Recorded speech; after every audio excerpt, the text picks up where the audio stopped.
Đừng nên ở trong hạnh phúc tìm kiếm hạnh phúc. Hạnh phúc ở đâu, hình dáng ra sao, làm thế nào có được, đó luôn là những câu hỏi bất diệt của con người. Ở đời không ai là không mưu cầu hạnh phúc, nhưng đôi khi có vẻ như hạnh phúc lại rất kiêu kỳ, không dễ chiều lòng tất cả. Có lần người ta tiến hành một cuộc khảo sát để xem trên đời này người nào là hạnh phúc nhất. Đã có trên hàng vạn câu trả lời, trong đó có 4 người để lại ấn tượng sâu sắc nhất. Thứ nhất, nhà nghệ thuật huýt sáo thưởng thức tác phẩm vừa mới hoàn thành của mình. Thứ hai, người mẹ tắm cho con. Thứ ba, đứa trẻ đang xây đắp lâu đài trên bãi cát. Thứ tư, bác sĩ hàng mấy giờ đồng hồ vất vả đã cứu sống được một bệnh nhân. Hạnh phúc đơn giản chỉ có vậy. Chỉ cần dùng tấm lòng để cảm nhận thì điều dị thường nhất cũng trở thành niềm hạnh phúc lớn lao nhất.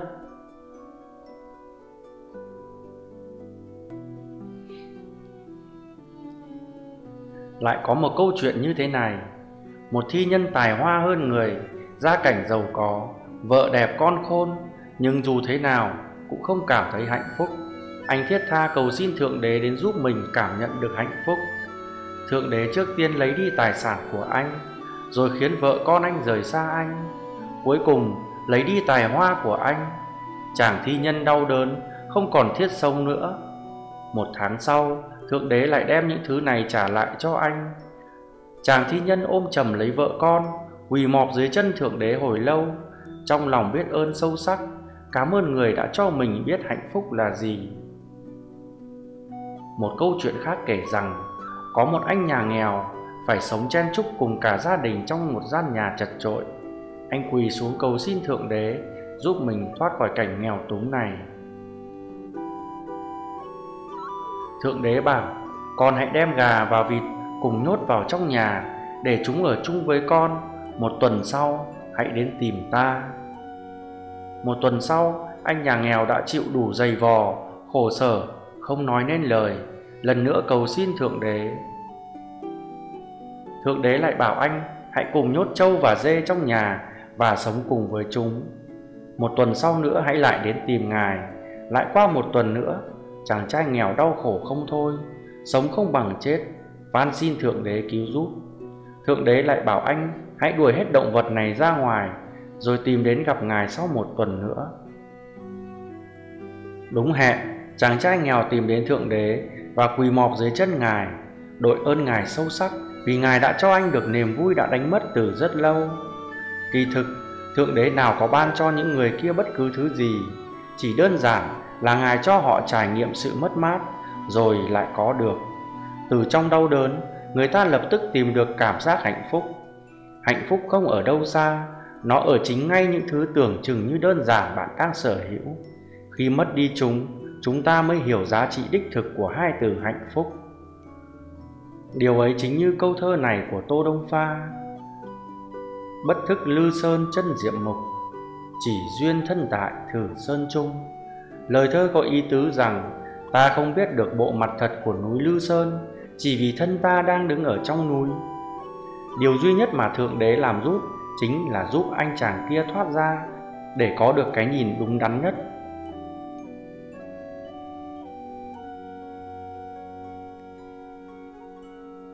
Đôi khi chúng ta khổ não vì không tìm ra được hạnh phúc, nhưng nó vốn không ở quá xa chúng ta, không phải là điều xa vời, tưởng chừng ngoài tầm với. Chỉ là chính bản thân chúng ta đã tự đánh mất phương hướng, đứng núi này trông núi nọ mà thôi.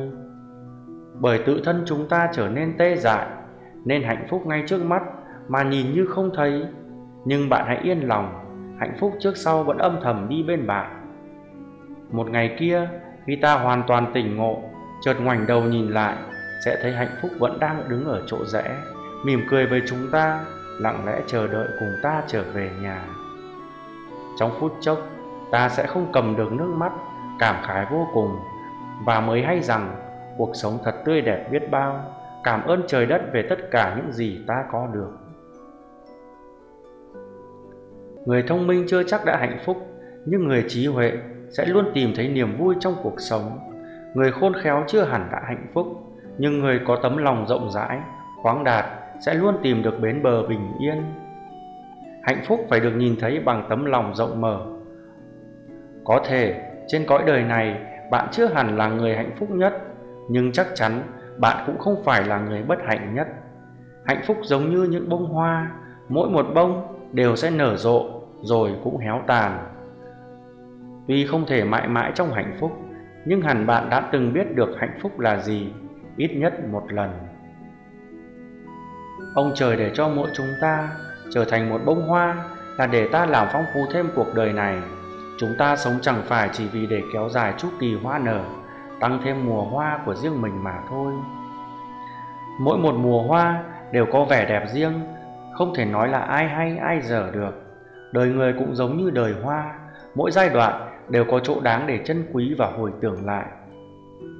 Chúng ta nhớ làm sao cái hồn nhiên của tuổi thơ, nhiệt huyết của tuổi thanh xuân, cái trầm ổn tuổi trung niên, hay sự ung dung lúc tuổi già. Ta chỉ nên nhớ rằng những điều ấy. Bạn tuyệt đối đừng chỉ nhìn thấy những khoảng màu xám xịt, đừng chỉ nghĩ về sự vô tri lúc còn nhỏ dại, thói lỗ mãng của thời thiếu niên, tính dại khờ của tuổi thanh niên, thói sành đời của tuổi trung niên, hay sự chậm chạp, trì trệ của tuổi già. Có câu nói như vậy: vận mệnh một nửa nằm ở trong tay của mình, một nửa còn lại nằm trong tay của ông trời. Con người luôn không ngừng nỗ lực vươn lên chế ngự số phận của mình, nhưng dẫu gì đi nữa, chúng ta cũng chỉ có thể nắm giữ được một nửa nó mà thôi. Còn ý trời, sự an bài của thần Phật mới quyết định một nửa vế về sau. Chẳng phải người xưa hay nói mưu sự tại nhân, thành sự tại thiên đó sao? Vậy thì khi thân mình ở trong nghịch cảnh, bạn hãy luôn nghĩ rằng ông trời giao trọng trách lớn lao cho ta, ắt phải khiến ta nhọc sức, lao tâm khổ tứ, có nhọc sức, mệt trí như vậy rồi mới đắc được những điều vinh diệu hạnh phúc. Dù thế nào đi nữa, bạn hãy còn một nửa vận mệnh nắm giữ trong tay mình, không thể bị sóng cuốn theo dòng, không thể tự mình sa ngã. Chỉ cần bản thân không tự gục ngã thì không người nào có thể đánh đổ bạn được. Còn khi đắc ý ở trong cảnh tượng sung túc, phồn hoa, ta lại càng phải thanh tỉnh và tự dắt mình. Sở dĩ ta có thể thành công, hạnh phúc một nửa là nhờ vào năng lực, nửa còn lại là do cơ hội quyết định. Khi cơ hội đều ngang nhau, năng lực tất nhiên sẽ chiếm thượng phong. Rất nhiều người tạm thời chưa thành công vốn không phải tài năng thua kém, mà chỉ là thiếu mất một cơ hội mà thôi. Vậy thì rốt cuộc hạnh phúc nằm trong tay ai? Đáp rằng những ai biết tự hài lòng chính là người hạnh phúc nhất. Ở đời, bạn chỉ cần một mái nhà nhỏ đủ sống, một gia đình ấm êm, một công việc chẳng quá cao sang nhưng đủ trang trải sinh kế, một thú vui giản dị, một người bạn tri âm và một ước mơ. Như thế chẳng phải đã là hạnh phúc đó sao? Có người cả một đời truy đuổi tiền tài, danh vọng, bạc vàng, mỹ nữ, họ cho rằng đó mới chính là thứ hạnh phúc đáng theo đuổi nhất đời.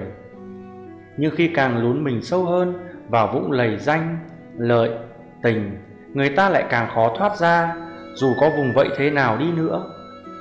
Đó có thực sự là hạnh phúc không? Rất khó trả lời.